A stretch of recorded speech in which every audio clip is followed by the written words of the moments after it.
Now, mixed reactions are sweeping across social media after Ugandan President Yoweri Museveni urged Africans to think boldly about maritime ventures and even space exploration. Museveni proposed that the East African community and that region consider forming an alliance that could unlock shared potential in such ambitious pursuits. As we are speaking now, one of the satellites of the USA is going around the moon. For us, we are here in Changwanzi eating macaroni.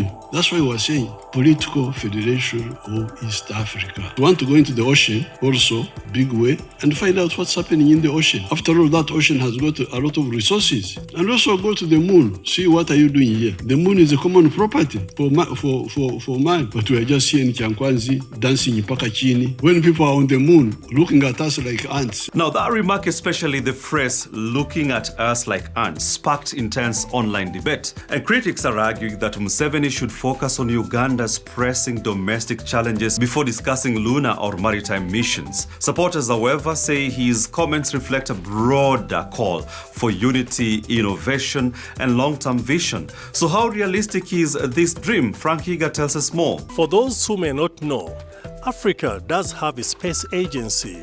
The African Space Agency, officially launched last year, is headquartered in Cairo, Egypt. Several African countries, including Nigeria, South Africa, and Egypt, have successfully launched satellites into orbit. Still, the continent invests less than 1% of the world's total spending on space research. But what do Ugandans think themselves, especially regarding maritime exploration? I think in maybe 100 years, Uganda still has a lot to achieve before we think about the moon.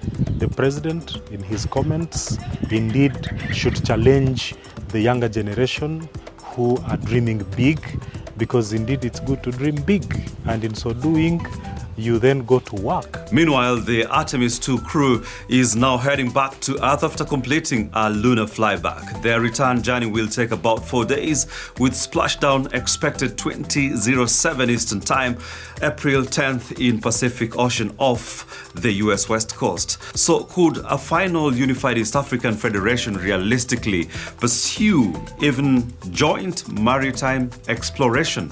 Share your thoughts on this.